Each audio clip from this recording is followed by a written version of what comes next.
1975 7ই November কোন একটা জাতির জীবনে যদি তারকাখচিত কোনো দিন থাকে, একাধিক দিন থাকে, তার মধ্যে একটি উচ্চতর অবস্থানে 1975 7ই নভেম্বরের অবস্থান।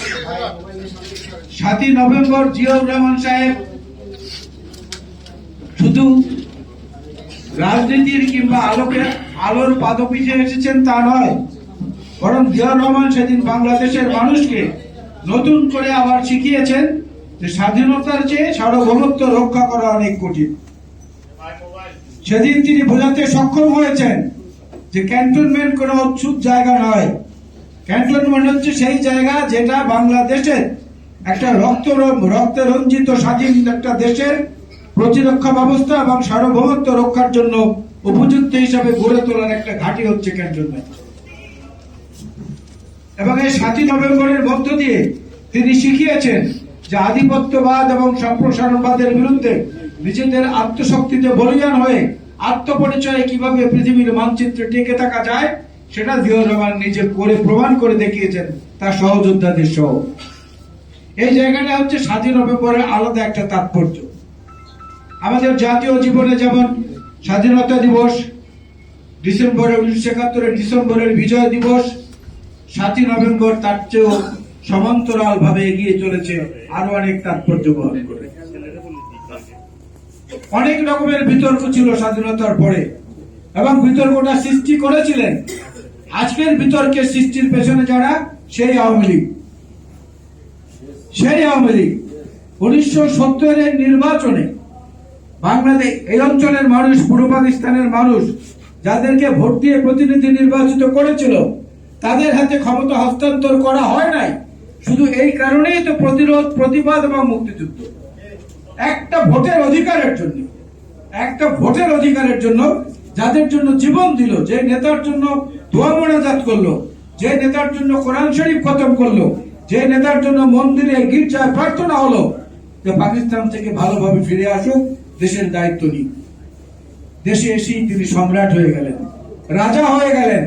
যখন মন চেয়েছে রাষ্ট্রপতি হয়েছেন, যখন মন চেয়েছে প্রধানমন্ত্রী হয়েছেন, যখন মন চেয়েছে অন্য দলকে রাখবেন না, নাম কেটে দিয়েছেন, যখন মন চেয়েছে নিজের দলকেও কবর দিতে হবে, নাম কেটে দিয়েছেন। সব দল বন্ধ করে বাকশাল তৈরি করা হলো। নিজের তৈরি দলকে নিজে কেউ কবর দেয়, এটা একমাত্র উদাহরণ ছিল তখন শেখ মুজিবুর রহমান। এবং যেই কারণে তার দুঃখজনক হত্যাকাণ্ডের পরে, 15ই আগস্টের হত্যাকাণ্ডের পরে একটা বিবৃতি দেওয়ার জন্য কোন রাজনৈতিক দল ছিল না যারা একটা সব বার্তা দিবে, কারণ উনি নিজেই তো কবরে পাঠিয়ে দিয়ে গেছেন সবাইকে। তারপরে যে আওয়ামী লীগ হয়েছে, সেই আওয়ামী লীগ জিয়াউর রহমানের হাতে জন্ম। ওই আওয়ামী লীগের রাজনৈতিক পিতা হচ্ছেন শহীদ জিয়াউর রহমান বীরুত্তম। ওই পুনরুজ্জীবিত আওয়ামী লীগের প্রতিষ্ঠাতা শহীদ জিয়াউর রহমান রাজনৈতিক উদারতার ফসল হিসেবে তিনি দেখিয়েছেন। মুক্ত গণমাধ্যমকে সব বন্ধ করে দেওয়া হয়েছিল, হাতে গোনা কয়েকটি মাত্র রাখা হয়েছিল যারা তাদের পোষ্য হিসেবে কাজ করবেন। বাড়িতে বাড়িতে, গৃহস্থের বাড়িতে বাড়িতে মহিলারা গিয়ে একটু ভাতের ফ্যান চেয়েছেন, একটু ফ্যান দেওয়া। এই ঢাকা শহরে কমলাপুর রেল স্টেশনে একজন বমি করেছেন, সেই তার বমি খাওয়ার জন্য মানুষে মারামারি করেছে, কুকুর মানুষের লড়াই হয়েছে, সেই দুর্ভিক্ষ দেশে উপহার দিয়েছিল আওয়ামী লীগ। স্বাধীনতার ইতিহাসকে নিজেদের মতো প্রবাহিত করার চেষ্টা করা হয়েছে, নিজেদের ইচ্ছা মতো করার চেষ্টা করা হয়েছে। আমরা না, আওয়ামী লীগের লোকেরাই বলছে। মুক্তিযুদ্ধের অন্যতম একজন নায়ক তাজউদ্দিন আহমেদের ছেলে এবং মেয়ে, তারা গতকালকেও বলেছে যে শেখ হাসিনার নেতৃত্বে আওয়ামী লীগকে একটি খুঁটির উপরে দাঁড় করানোর চেষ্টা করেছে। সেই খুঁটিটা হচ্ছে শেখ মুজিব, আর কারো কোনো অবদান নাই। ভাবটা এমন ছিল তাদের, এবং সেটার জন্য তারা রাষ্ট্রীয় তহবিল খরচ করে মানুষকে মেরে কেটে যন্ত্রণা দিয়ে দগ্ধ করে আগুনে পুড়িয়ে গুম করে তারপরে সেই পিতৃত্ববাদ কায়েম করতে চেয়েছিল।